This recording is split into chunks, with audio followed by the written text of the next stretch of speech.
Yo, règle 1. Touche poste, baissez-moi 10 choqués. Rap, blues, techno, j'm'en tape si t'es choqué.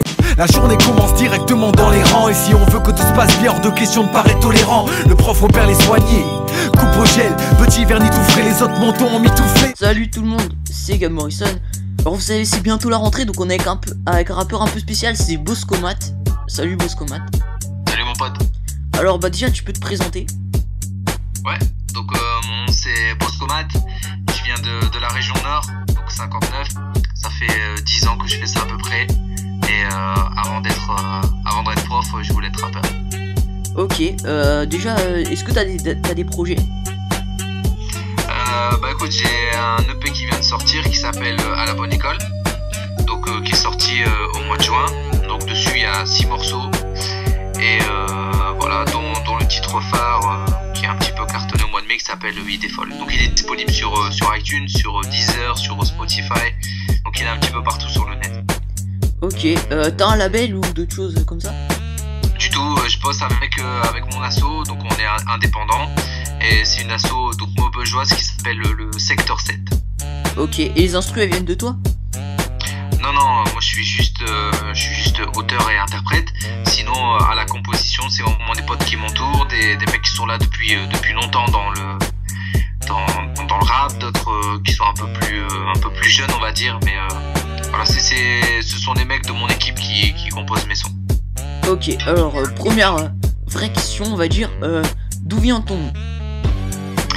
Alors, j'ai un nom de famille qui se finit par Vic, donc je suis d'origine polonaise. Et quand je suis fan du Paris Saint-Germain, donc il y avait un joueur qui, il y a de ça, 10 ans, s'appelait Boskovic. Et donc du coup mes potes m'appelaient Bosco, et puis Matt par rapport à mon prénom Mathieu, donc ça a donné Boscomat. Ouais, Boskovic, c'était quand ça? 2006 je dirais, 2005-2006 non? Ouais, si c'est assez vieux et c'était pas un joueur terrible, et moi non plus je suis pas forcément un très bon joueur, donc c'est pour ça que mes potes me charrient en m'appelant Bosco. Ok, en plus c'était à l'époque où le PSG était nul quoi, il y avait pas le Qatar ni rien encore. Et ouais, bon, donc tu vois je suis pas un de ces supporters récents qui aime bien le PSG depuis qu'il y a Ibrahimovic ou autre, tu vois, je suis vraiment là depuis longtemps. Ouais, parce que ça il y en a plein. Alors dans ton son Idée folle, Oui. explique un peu pourquoi ça a fait le buzz comme ça.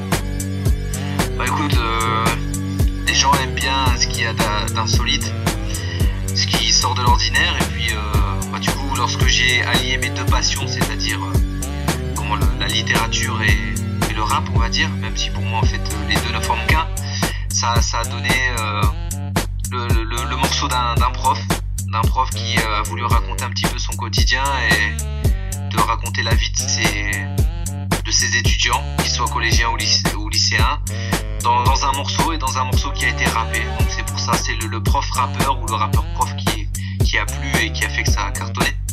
Ouais, et pourquoi t'as choisi de prendre tes élèves dans le clip en fait?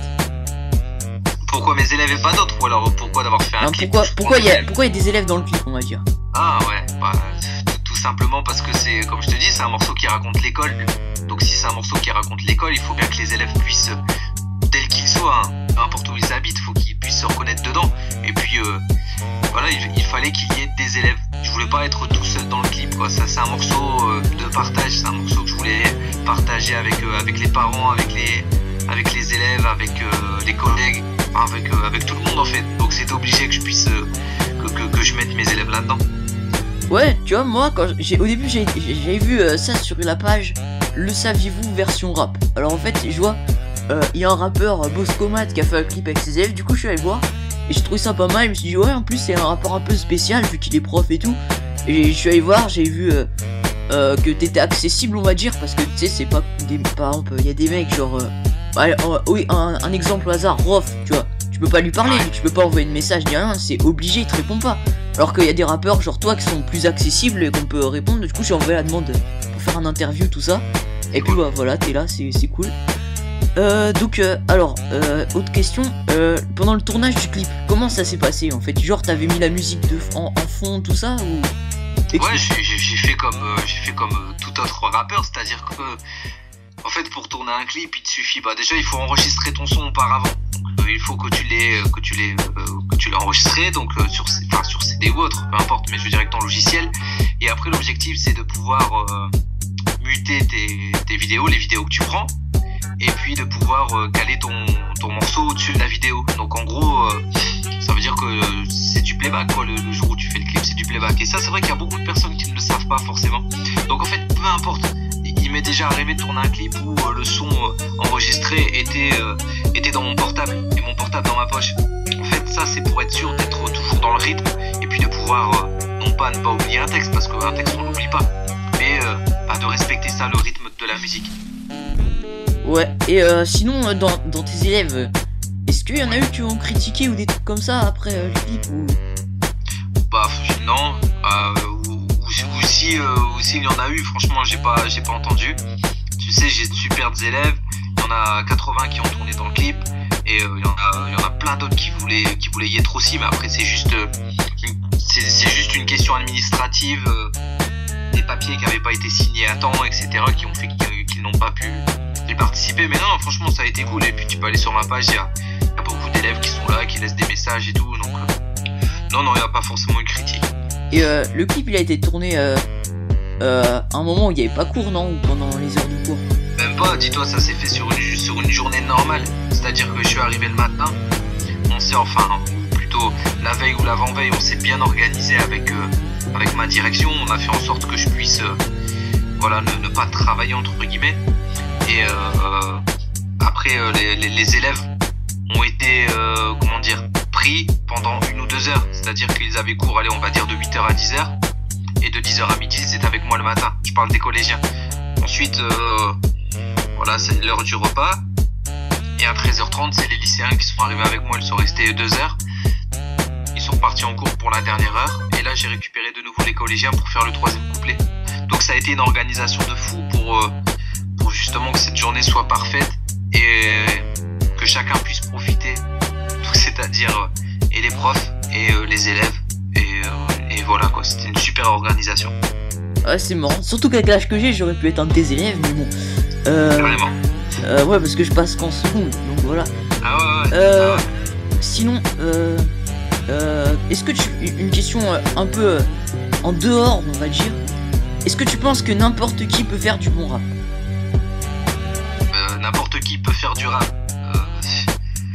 Ouais, ça c'est sûr, la preuve, on en trouve partout. Ouais. Donc c'est pour ça, tu vois, en fait, moi je modifie ta question. Est-ce que tout le monde peut faire du rap? Oui, parce qu'il faut juste une feuille crayon et il faut une instrumentale.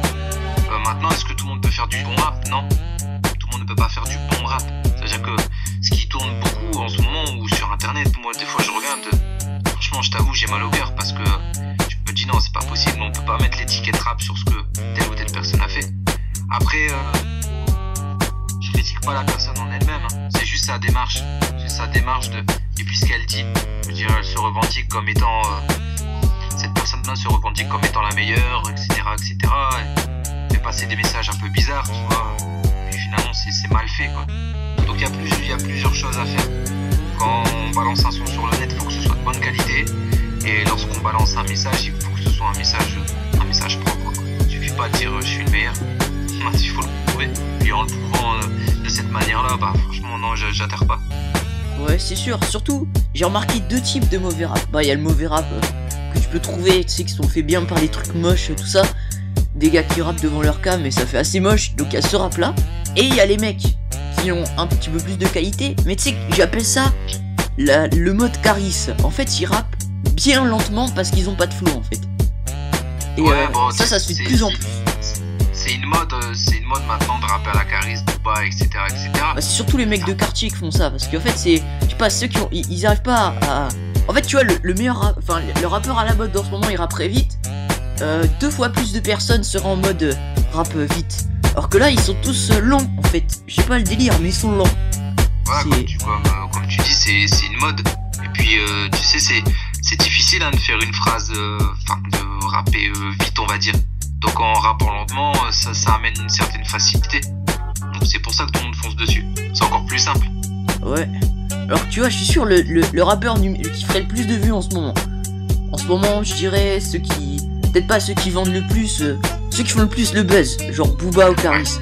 leur truc c'est de rapper lentement, alors que ce serait un mec avec qui aurait un bon flow, des bons textes. Par là je vois l'indice avec qui j'ai fait une première interview. Tu vois, là sur le rap français ça aurait augmenté d'un niveau déjà. Ouais, déjà ce mec là l'indice, ça fait longtemps qu'il est là, tu vois, et aujourd'hui encore il est dans le game, et puis aujourd'hui encore c'est un mec qui est respecté par tous. Donc c'est un mec qui tourne beaucoup, hein, il fait beaucoup de concerts, et tu vois, toi-même tu le dis, il est accessible. C'est un mec qui se prend pas la tête, mais qui a une super écriture, qui a une super plume. Donc c'est pour ça, ces mecs là eux font du bien, et ces mecs là eux sont des rappeurs à part entière. Et sinon, alors autre question, toi t'es plus rap français ou rap US? Bah, je suis, comment dire, au niveau mélodie, au niveau flow, au niveau style, les USA, les États-Unis ont toujours été au-dessus, tu vois. La France a toujours eu ce train de retard. Après, je suis un gros kiffeur de rap français aussi, tu vois. Je vais pas mentir, et puis en règle générale, on écoute du son ricain et on écoute des choses qu'on comprend pas forcément, hein. Mais en rap français, t'as des plumes de ouf qui font que je pourrais jamais dire je préfère le rap US au rap français. Ouais, c'est vrai ça. Sinon, est-ce qu'il y a des rappeurs qui t'inspirent?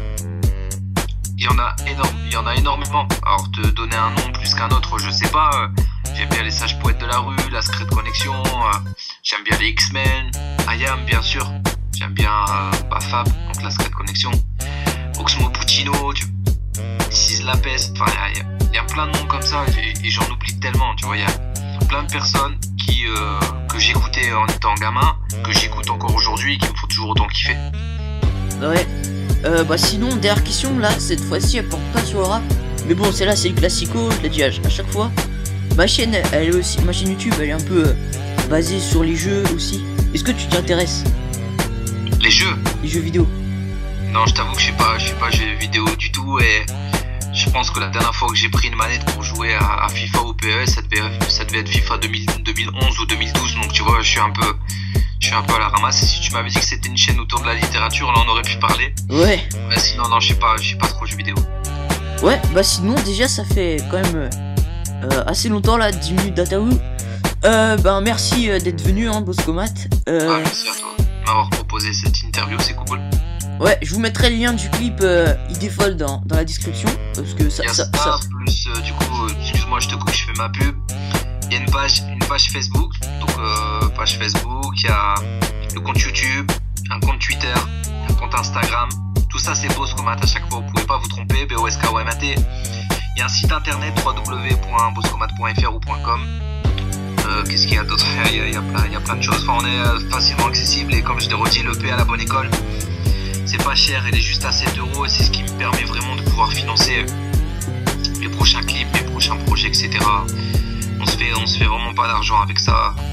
Les concerts, dès qu'on en a, c'est pour financer aussi les futurs projets. Je pars pas en vacances avec.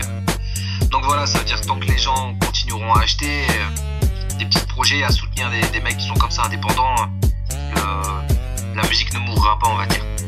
Ouais, d'ailleurs j'ai un slogan que je viens d'inventer en fait. Acheter pour plus de qualité. Bah ouais, attends. Donc c'est ça.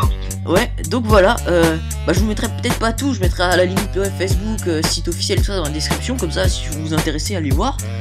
Merci, à la prochaine, et puis bonne rentrée à tout le monde, hein, pour cette année. Moi je passe en seconde, je l'ai déjà dit, mais c'est pas pour ça que vous aurez moins de vidéos, hein, je serai toujours aussi présent sur YouTube. Donc voilà, salut tout le monde. Ciao.